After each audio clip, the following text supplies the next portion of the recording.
En Contacto trae para usted todas las voces. Yo no puedo recibir un gobierno con estos adeudos. Es completamente falso. Las opiniones. Hemos actuado de frente. Yo no voy a iniciar mi gobierno dando pasos fuera de la ley. El acontecer de los temas más relevantes en la mesa de análisis. Hola, ¿qué tal? Qué gusto saludarle. Ya estamos de nueva cuenta en Digital 96.9 de FM y por supuesto en nuestra mesa de análisis como todos los viernes. Soy Luis Ramírez Vaqueiro y le agradecemos por supuesto a Leti Silva que nos antecedió con la información. Y bueno, entramos de lleno para recibir en esta mesa de trabajo, agradecer su preferencia y su sintonía, pero presentamos con nosotros este día, esta tarde, noche, a dos extraordinarios analistas, dos extraordinarios periodistas. Gracias a Atticus Licona, es director de Política al Día, director editorial de Política al Día y por supuesto articulista, columnista. Y bueno, por supuesto, gracias por estar acá con nosotros, Atticus. Te agradezco mucho. Y por el otro lado de la mesa, un conocido también ya de la casa, Daniel Vadillo González, catedrático, exfuncionario público y por supuesto articulista. ¿Cómo está, don Daniel? Bien, muchas gracias por la invitación, Atticus, Luis. Oigan, pues esta semana hubo mucha información, como en todas las semanas, pero a veces como que se cae, a veces como que hay más. Hubo muchas cosas este día. Vamos a empezar por lo nacional para luego regresar hacia lo local. Bueno, pues el presidente Enrique Peña Nieto presenta su quinto informe de gobierno, comienza la cuenta regresiva, Atticus. Con esto del quinto informe se pueden hablar de logros. ¿Existen logros dentro de la administración del presidente Peña Nieto? Bueno, hay un dicho popular bastante interesante que dicen que el papel aguanta. ¿Y en qué nos referimos con el papel aguanta? Que al final de cuentas pues es echar números. Y si nos ponemos a echar números y nos podemos hablar de los temas, por ejemplo, de la pobreza, que son, por ejemplo, los que acaban de dar apenas el día de ayer, en el sentido de que bajaron casi 2 millones de pobres, pues bueno, pues al final de cuentas eso son números y es papel, pero en la realidad no lo estamos sintiendo. Al final de cuentas, cuando se está haciendo el recuento de todas las bondades que ha habido en este sexenio, pues sí hay, definitivamente hay, no son las que esperábamos. Quisiéramos ya estar en otros estadios de vida, pero sí hay bondades. Lo que están comentando, por ejemplo, de que ya no pagamos larga distancia, es algo muy bueno. Sí. Realmente es algo interesantísimo. Sí. Las tarifas de telecomunicaciones también han bajado. Nos falta, creo que todavía ver los más importantes, que son los logros en materia de la reforma energética y en materia de reforma educativa, pero eso, como ya lo habían comentado desde el principio, no eran logros que se iban a ver en el corto plazo, ni en el mediano plazo, sino en el largo plazo. En el futuro tal vez podamos hablar si fue bueno o fue malo, pero cuando menos las bases están sentadas para llevar al país hacia otros estadios y pues esperemos que nos vaya mejor. Creo que sí hay resultados, no todo está mal, no todo está bien. Daniel Vadillo, las reformas estructurales emprendidas por la administración del presidente Enrique Peña Nieto ¿dieron realmente los resultados esperados o estamos confirmando el fracaso de un modelo económico tecnócrata que viene a lo largo de los últimos 25, 30 años? ¿Debe con urgencia el presidente también mejorar su imagen y su percepción ante la opinión pública, ante la ciudadanía? Pues mira, Luis, antes que nada te agradezco la invitación y compartir aquí con Atticus. Pues eso habría que preguntarle a los veracruzanos y a los mexicanos, porque si bien existen 11 reformas estructurales que, como lo dijo Atticus, no van a ser inmediatas, salvo algunas como las de telecomunicaciones, hay otras como la reforma energética, la reforma financiera y varias. Lo cierto es que el cambio a partir de las reformas, desde mi punto de vista, no se está sintiendo en los bolsillos de los ciudadanos. Yo me quisiera remitir y le quisiera pedir a los radioescuchas que tuvieran oportunidad de leer la columna que escribió hace algunos días el periodista Arturo Reyes Isidoro. Hacía referencia a que de los compromisos que vino a firmar a Veracruz el presidente de la República, ninguno se ha cumplido. Fueron 6 o 7 compromisos ante notario público en el norte, centro y sur del estado, ninguno se ha cumplido. ¿Las reformas estructurales ayudan? Pues sí, no, yo no dudo, en un mundo globalizado, en un mundo con mucha competencia económica eran necesarias. Sí. Hoy en día se está discutiendo si se tiene que reformar o no el Tratado de Libre Comercio, que ha ayudado a incrementar el comercio. Vimos ya algunas expendedoras de gasolinas que ya no son de Pemex, que ya son de la iniciativa privada, y el cambio va a ser gradual. Sin embargo, a partir de que este día entrega su informe de gobierno el presidente Peña, le quedan escasos 11 meses para cumplir todas las expectativas que había generado. Inicia también paralelamente el proceso de sucesión presidencial. Sí. Y repito, habría que preguntarle a los veracruzanos y a los mexicanos si este gobierno fue eficaz. Siguen habiendo pendientes muy lamentables, como es el tema de la corrupción. Recientemente lo acabamos de ver con el caso del socavón, en donde se responsabilizaba al secretario de Comunicaciones, se salió por la tangente y nadie le hizo nada. Sigue habiendo pendientes que todavía no queda claro, como el caso de la Casa Blanca y otros temas. Entonces, fue un gobierno que tenía muchas expectativas, firmó algo así como 260, 270 compromisos en todo el país. Habría que ver cuántos de esos se echaron a andar, pero en el caso de Veracruz creo que fue una administración que le quedó a deber a los veracruzanos. Ninguno de los 7 o de los 8 compromisos que firmó se ha llevado a cabo, y recuerdo nada más uno. Vino y firmó en Jalapa la posibilidad de ampliar el aeropuerto de Lencero para hacerlo un aeropuerto internacional. Sí. Y resulta que técnicamente, según los que conocen, dado que hay unas zonas que son inestables, es imposible poderlo ampliar. De esos 8 compromisos, ese cuando menos no se hizo y muy posiblemente no se va a hacer. Entonces sí, punto a favor, la reforma, repito, las reformas estructurales son positivas a largo plazo, la reforma educativa sobre todo, pero en realidad a los veracruzanos y a los mexicanos le ha quedado de ver.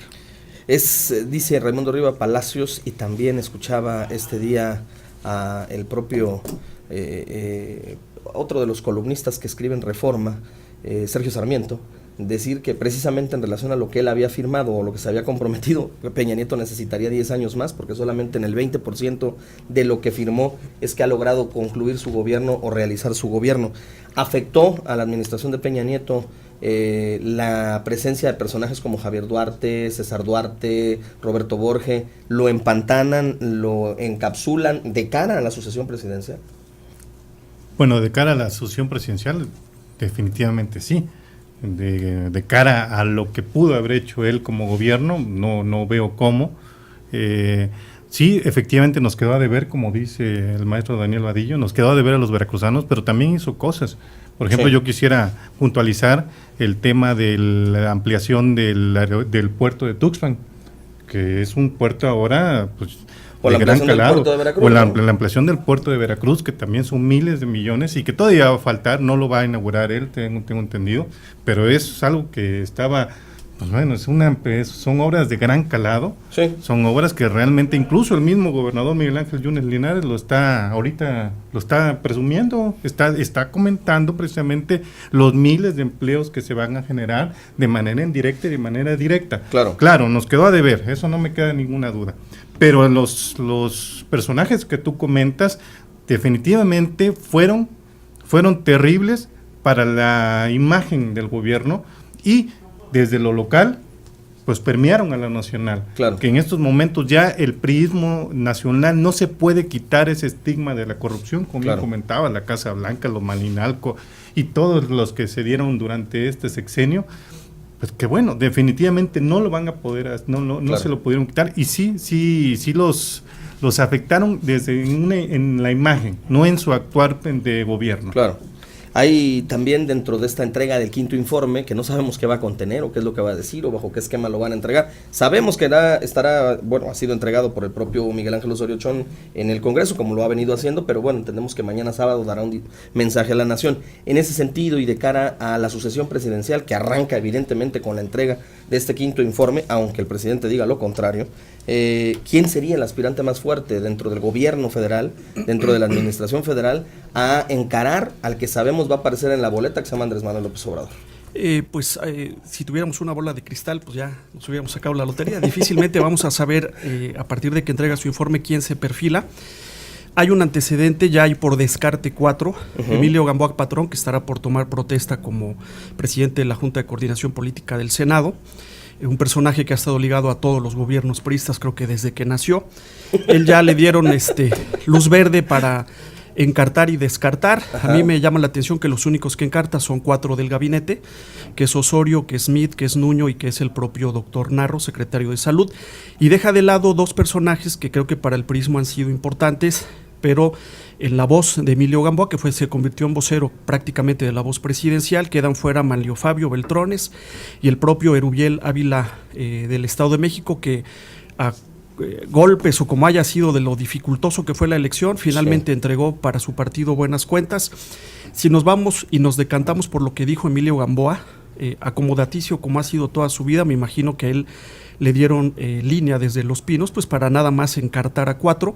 Repito, auditorio, tenemos a Osorio, tenemos a Meade, tenemos a Nuño y a Narro. Hoy yo recomendaría también al auditorio que leyeran una entrevista que le hacen a Narro en el periódico El Universal, y dice que un pajarito, emulando a un presidente por allá de Sudamérica, ¿no? Que dice que hablaba Nicolás Maduro. Que un pajarito le dijo que iba a ganar el PRI en el 2018, ¿no? Entonces, yo veo por cuestiones, es más, también sugeriría al radioescucha que leyera la columna de ayer de Pablo Iriart. Hace un comparativo muy interesante entre la trayectoria académica de Narro y la trayectoria académica, si se le puede llamar así, de Andrés Manuel, por poner el ejemplo. Se llevó nada más 14 años Andrés Manuel en concluir su carrera, reprobó algo así entre 10 o 15 materias en la universidad, mientras que el otro personaje, que es uno de los 4 que mencionó Gamboa, pues durante los últimos 8 años había sido rector de la UNAM, cientos y cientos de miles de estudiantes tuvieron oportunidad de tratarlo de alguna manera. Entonces, si fuese por mérito, si fuese incluso por edad, ya vimos, y aquí lo hemos comentado, que los jóvenes, esa generación que destapó en su momento el entonces candidato y presidente como la panacea de los capaces, de los preparados, resultaron un fiasco. Habría entonces que empezar a voltear hacia una generación o varias generaciones ya más avanzadas, más grandes, como sería el caso del propio Andrés Manuel y Narro. Entonces, mucho va a depender de lo que diga mañana el presidente en su mensaje. Claro. A lo mejor, quizás por la vieja escuela priista, delinea algún perfil. Si habla, por ejemplo, de salud y destaca los mayores logros de la administración en materia de salud, pues a lo mejor será el prolegómeno para que Narro sea. Si por el contrario habla de educación, que ha sido uno de los temas más importantes de la administración de Peña, pues entonces, repito, dependerá del mensaje, pero yo en lo personal veo que Narro tiene muchas posibilidades, y repito, hay que leer y releer a Pablo Iriart en su columna del día de ayer. Vamos a hacer una pausa, si les parece. Regresamos para platicar de una reforma, de un asunto que nació desde la ciudadanía y que alcanzó ya la Suprema Corte de Justicia. Se puede convertir en un asunto que será el talón de Aquiles de los partidos políticos de cara al futuro de esta nación. Vamos a la pausa y regresamos. Seguimos en nuestra mesa de análisis En Contacto. Ya regresamos a la mesa de análisis. Ya regresamos a nuestra mesa de análisis. Y Atticus Licona, decíamos antes de la pausa que los partidos políticos, la oligarquía de la democracia, vamos a decirlo así, que detentan los partidos, porque eran hasta hace algunos años la única forma o manera de acceder al poder. Hoy los ciudadanos lo pueden hacer desde la candidatura ciudadana, con muchos asegúnes, pero lo pueden lograr. Han llevado hasta el Congreso de Jalisco una iniciativa que avaló el Congreso de Jalisco de este joven Pedro Kumamoto, diputado local allá en Jalisco por el distrito 10 de Zapopan, que se llama Sin voto no hay dinero.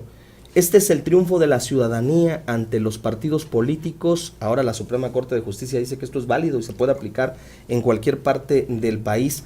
Así es como debiésemos visualizar la política, que los ciudadanos mantengan a los partidos y no vivan o dependan del presupuesto público. Es un buen inicio, creo que es un inicio acertado. Ahorita, en estos momentos, en la mayor parte de los estados y a nivel nacional, la forma en la cual se le da el dinero a los partidos políticos va en función del padrón electoral. Sí. Y pues es una forma que tienen los políticos para hacerse de dinero a mansalva. ¿Por qué? Porque al final de cuentas, año con año, los jóvenes que están cumpliendo 18 años están sacando su credencial de elector, no necesariamente porque vayan a votar, sino porque se los van a exigir en todo. Así es. Para hacer un trámite, para abrir una cuenta, para darse de alta aquí, incluso para entrar a los mismos bares y cantinas, los jóvenes están sacando su credencial de elector. Sí. Y entonces los políticos se aprovecharon de eso y están diciendo, de acuerdo al padrón electoral que tenemos, es que nos vamos a repartir el dinero. lo que este muchacho lo que está haciendo se me hace algo sumamente positivo, porque con esto, a partir de ahora, solamente en función de las personas que asistan, que acudan a votar, será que se puedan repartir el dinero los partidos políticos, y entonces tendrán que ir por un sufragio efectivo realmente para poder agenciarse de dinero. Y digo que es un gran inicio porque todavía faltarían muchas más cosas. Por ejemplo, que yo pondría en la palestra, también pondría incluso el hecho de que los partidos políticos no solamente estén funcionando con el 3%, deberían subirse el porcentaje de votación para que un partido político pudiera mantener el registro y pudiera estarse haciendo de recursos públicos. También incluso estaríamos hablando de la posible o no obligatoriedad de ir a votar. Al final de cuentas, no solamente es una responsabilidad, es un derecho, sino también es una obligación. De incluir, por ejemplo, la revocación de mandato.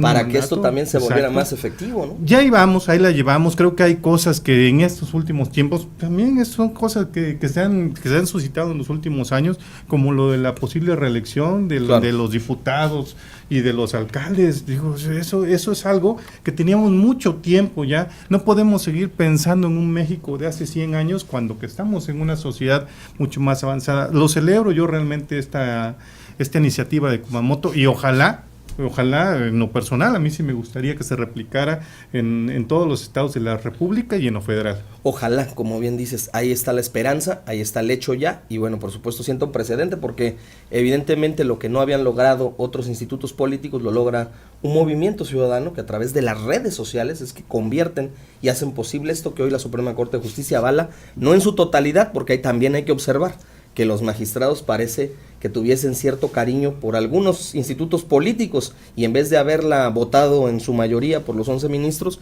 solo votan 7 a favor de ella. Pero bueno, ahí está ese tema. También, Daniel Vadillo, esta semana pues se dieron a conocer las cifras del Coneval y pues la medición de pobreza de los últimos 2 años. Era evidente, era esperable que las cifras que salieron a la luz y que se dieron a conocer mostraran lo que a gritos se decía en Veracruz. La pandilla duartista y sus secuaces se llevaron hasta los clips, se llevaron todo, incluso hasta el dinero para los pobres. Pues así es, muy desafortunadamente nos enteramos hace unos días, de acuerdo con el Coneval, que es el encargado de evaluar las políticas de desarrollo social, que en Veracruz, de 8.100.000 habitantes que hay en promedio, más de 6.5 millones están en pobreza extrema, en pobreza extrema, lo que es muy lamentable. Evidentemente esto es consecuencia, como lo acabas de mencionar, de una mala administración, de una mala gestión, de recursos que debían estar destinados precisamente al combate a la pobreza, porque el combatir la pobreza no es solamente que la gente mejore sus condiciones, por ejemplo, de alimentación, ¿no? Hay una cruzada incluso nacional contra a favor de la alimentación, sí, sino también el desarrollo social tiene que ver con la infraestructura, con los servicios básicos, con el acceso a la salud. Yo recuerdo, por ejemplo, que una de las promesas de campaña de Javier Duarte, hoy en prisión, era reducir, que todo el mundo se reía y cuando se le hacía ver que estaba equivocado se molestaba. Él decía que iba a reducir la pobreza en Veracruz en un 50%, recordarán. Sí, ¿cómo no? Entonces, pareciera que, exactamente, a lo mejor se refería a la de ellos y sus compinches, ¿no? Sí. Pero es muy lamentable, es muy triste, por más esfuerzo que hace el gobierno federal y hoy el gobierno del estado, que hay que reconocerlo también, en invertir recursos en el combate a la pobreza, va a ser muy difícil revertir esa espiral negativa que dejó la administración anterior.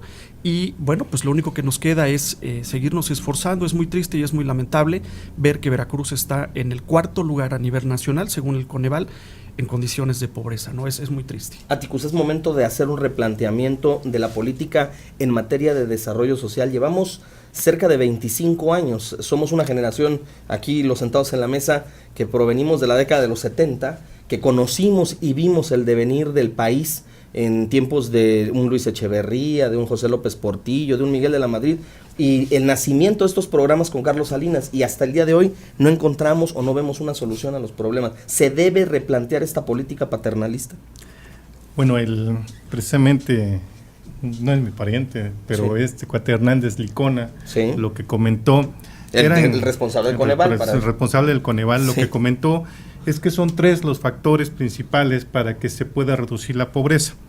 Uno mencionaba la baja inflación en México, sí, 2, como más importante también, el tema del empleo formal. Sí.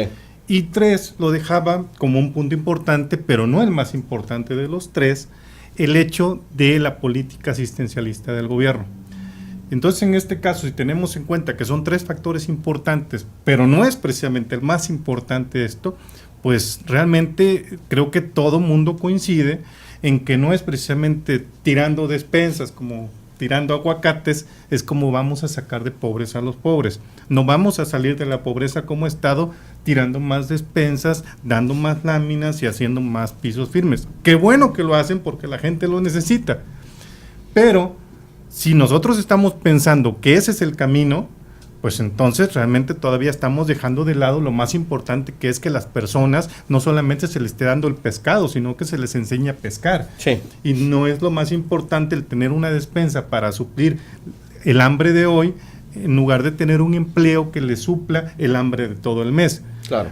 Desafortunadamente hay personas que sí lo necesitan, que están viendo que en este caso, por ejemplo, hay un dato muy interesante de que alrededor de 150,000 hogares veracruzanos tuvieron problemas de alimentación en el año pasado, y que tuvieron que ir a las calles a hacer cosas que no querían hacer, como qué, como robar, como pedir limosna o como poner a sus hijos, a sus infantes a trabajar. Claro. Son datos escalofriantes y son datos muy, muy difíciles de digerir. Entonces, estamos hablando de que, por ejemplo, el mismo gobernador ayer anunció que iba a incrementar de 300,000 a 600,000 las personas que iban a estar en estos programas asistencialistas.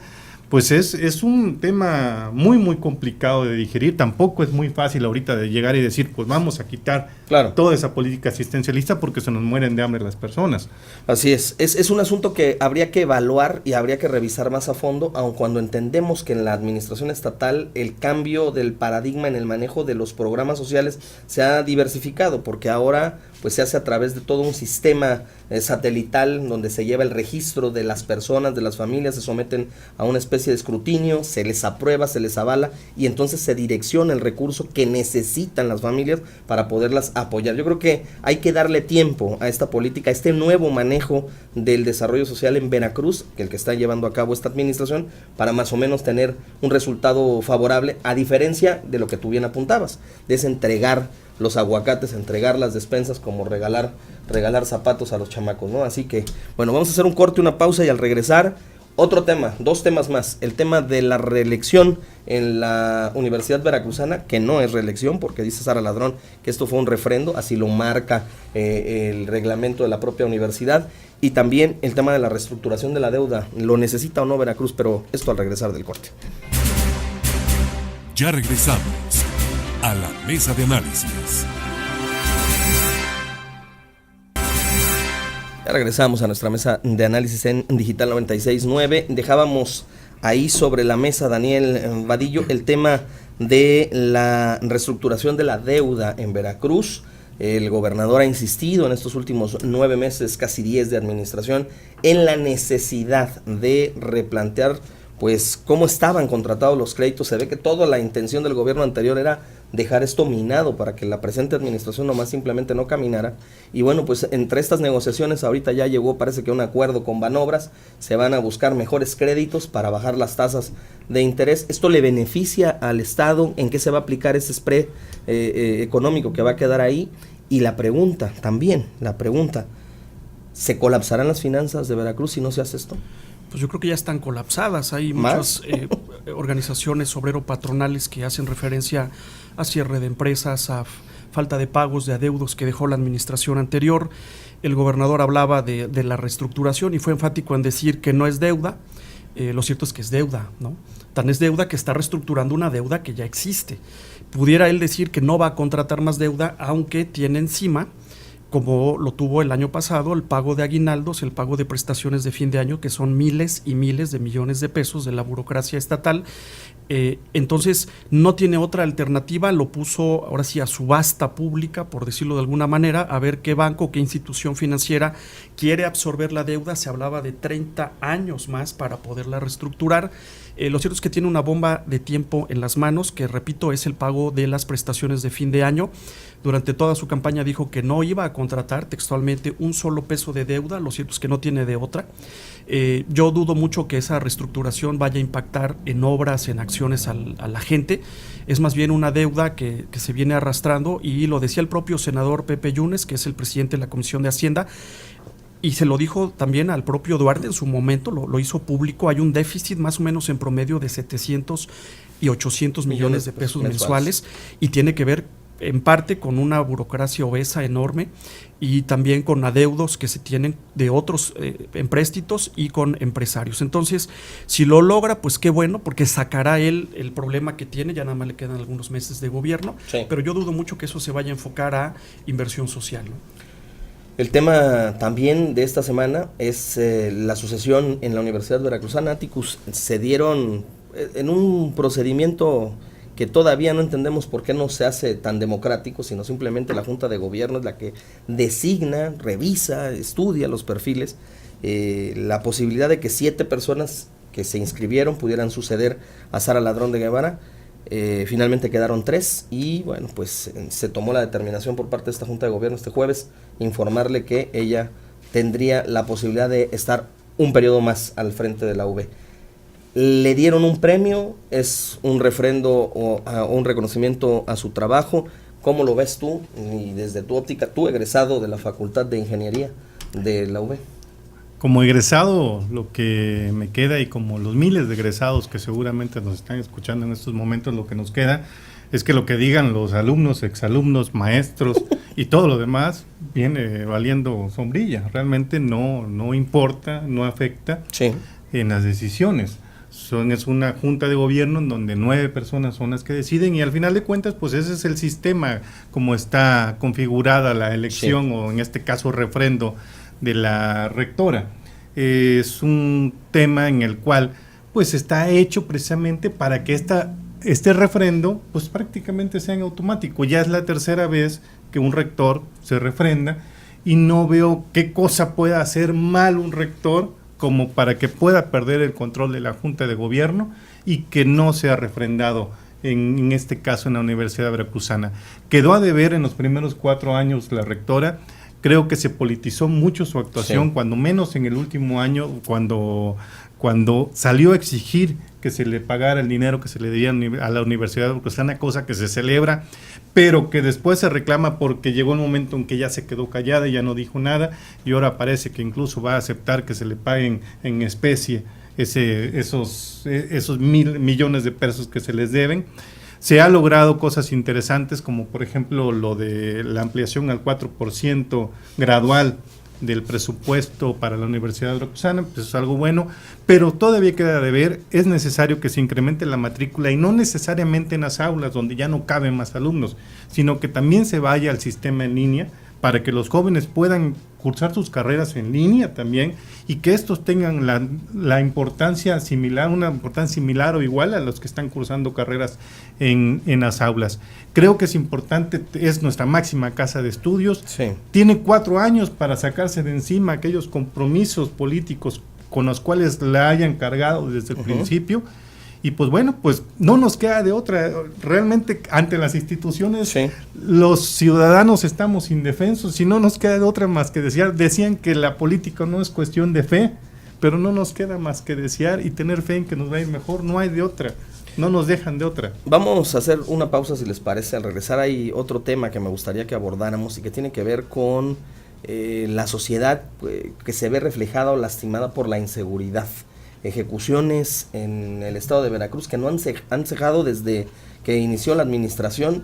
¿Qué es lo que está pasando? ¿Hay un mal planteamiento de la política de seguridad pública en el estado? ¿Se están haciendo los esfuerzos?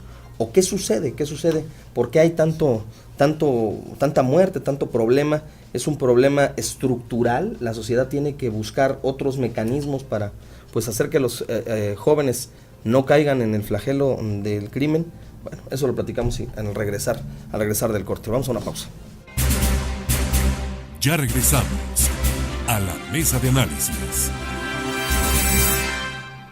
Regresamos a nuestra mesa de análisis en Digital 96.9. Decíamos, hay un asunto ahí que sigue lastimando a la sociedad, que no debemos dejar pasar, simplemente en el análisis muy objetivo de lo que está sucediendo.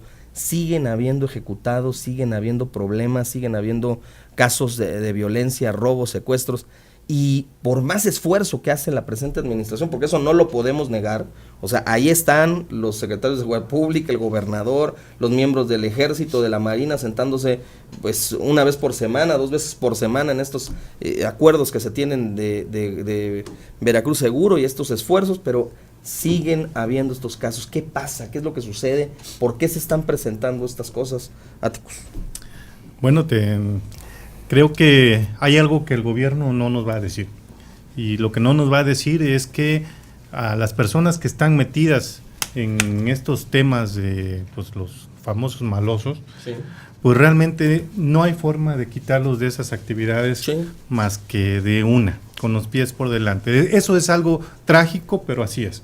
Tenemos personas que están ganando 20,000, 30,000 pesos mensuales y que no saben hacer absolutamente nada. Y que a esas personas difícilmente les vas a venir a decir, señores, se nos acabó el negocio, cada quien se regresa a lo suyo, tú a bolear zapatos, tú a vender paletas en la calle, y esos 20,000, 30,000 pesos que estabas acostumbrado a ganar, ahora vas a ganar 1,000 pesos mensuales y a ver cómo te va. Esa persona no se va a ir a su casa para regresar a morirse de hambre. Entonces son personas que desafortunadamente, ya una vez que entran a estos círculos viciosos, no va a haber forma que los saques. Y si el gobierno del Estado y el gobierno federal declaran una lucha ante estas actividades ilícitas, no va a haber de otra forma más que el enfrentamiento. Esto obviamente no lo puede decir el gobierno, pero es innegable que los enfrentamientos, el alza en las ejecuciones y el número de muertos van a continuar, si no es que se van a incrementar. No hay de otra forma. Esto desde que el presidente Felipe Calderón inició en esta guerra declarada contra el narcotráfico, el número de ejecuciones se disparó y no va a haber de otra forma. Desafortunadamente hay muchas personas que están quedando en el fuego cruzado, inocentes están pagando por ello, y eso es realmente trágico, eso realmente es lastimoso, pero en una guerra ante el narcotráfico no hay de otra. Yo no veo de otro esquema, más si es una guerra, no puede ser una guerra de palabras ni de ideas. En este caso es una guerra frontal de balas contra balas, y pues desafortunadamente eso es lo que estamos viviendo. Lo grave de todo este asunto, Daniel Vadillo, es que ni la legalización del tráfico de drogas sería solución al problema, porque estos personajes han encontrado no solo en el tráfico de estupefacientes un mecanismo de acceso al dinero y al poder que les detenta el mismo, sino que han buscado y han diversificado su actividad.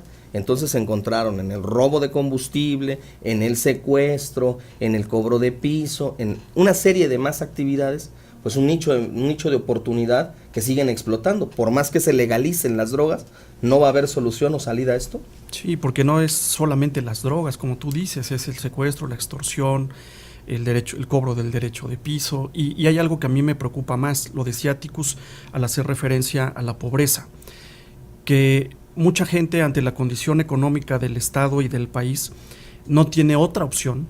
O sea, se oye muy feo, pero probablemente que involucrarse en la delincuencia para sobrevivir. Eso es lo verdaderamente lamentable. Lo decía el propio presidente de la República, se han incrementado los delitos del fuero común.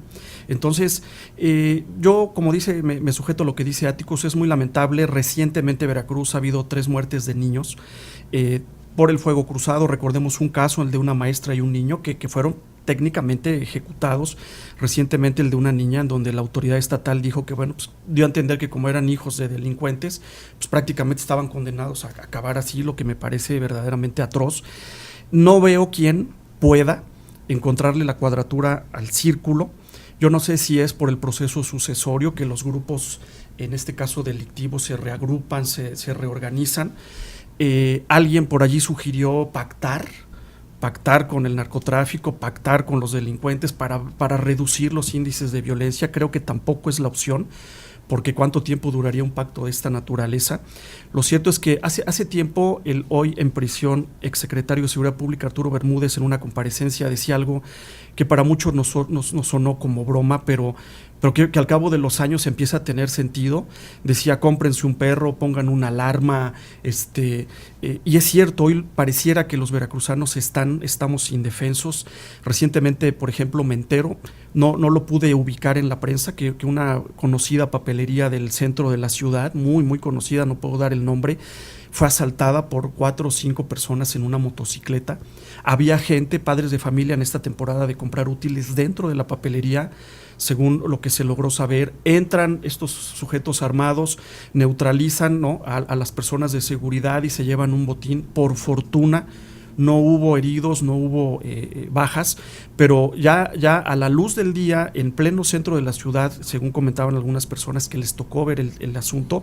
Entonces yo no sé quién, sigue quedando pendiente el tema del secretario de Seguridad Pública. Yo lo digo con el mayor de los respetos, primero porque son servidores públicos, nadie está haciendo referencia a su vida privada o a cuestiones privadas, sino a su función como servidores públicos.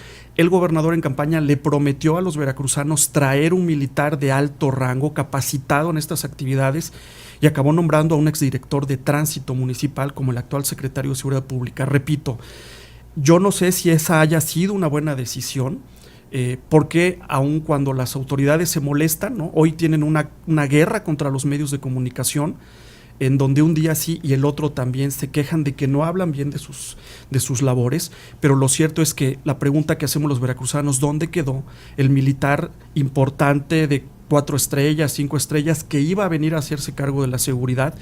Desafortunadamente vemos rebasadas a las autoridades por esta ola delictiva, sí. Y como tú lo decías, Luis, en una de tus columnas, violencia y más violencia, a pesar de que está el ejército, está la Marina, está la Policía Federal, está la Gendarmería, está la Fuerza Civil, o sea, hay 5, 6, 7 corporaciones policíacas y pareciera que el problema se les está yendo de las manos. Ojalá veamos en lo inmediato que se reduzcan los índices de violencia, porque no es una guerra, decían las autoridades, entre malos y malos. Yo no sé qué explicación se le podría dar a los dueños de esta papelería muy importante aquí en Jalapa. También son malos contra malos, cuando eran personas honorables que estaban siendo vejadas y abusadas porque hubo este hurto. Entonces, pues habrá que sujetarse a lo que decía Bermúdez, que hoy está en prisión, comprarse un perro, poner una alarma.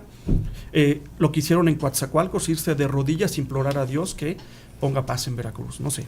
Ahí está este asunto. Por último, preguntarte, Atticus, en el plano nacional, y volvemos a este tema porque pareciera un asunto que después, al paso del proceso electoral, va a haber que recordarlo y hay que puntualizarlo desde ahora.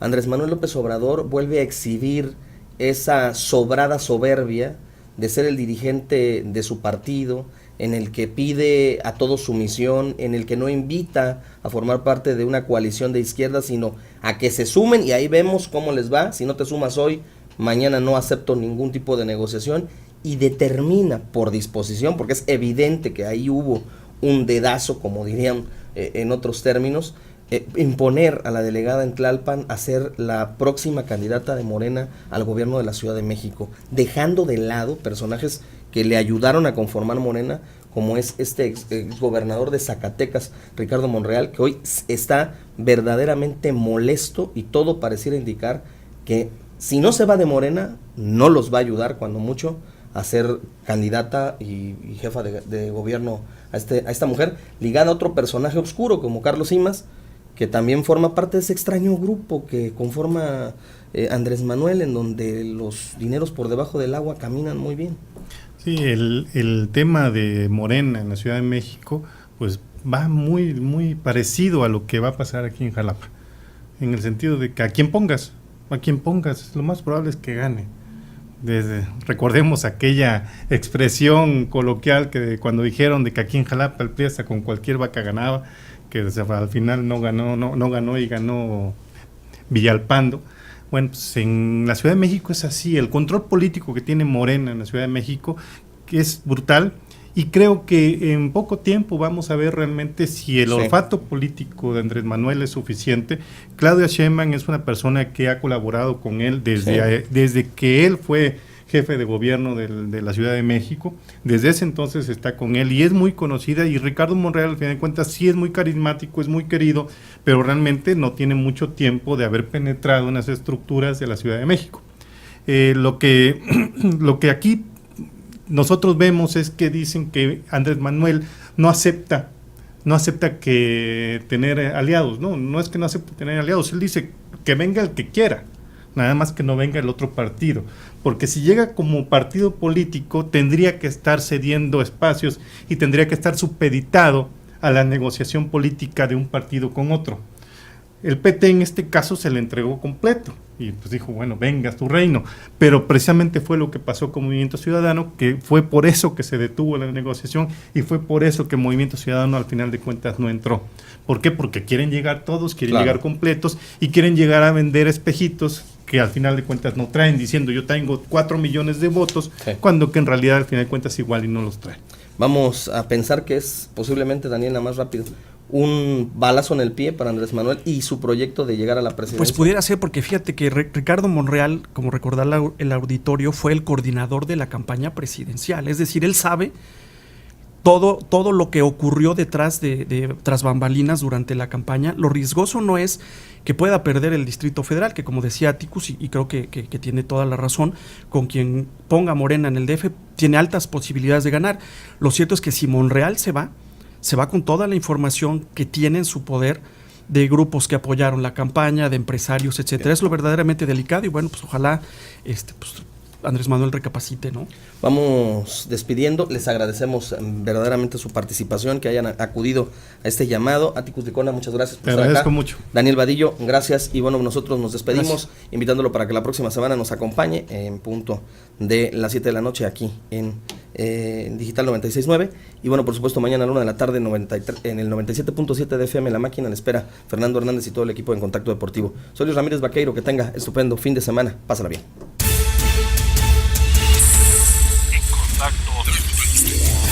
En Contacto trajo para usted todas las voces,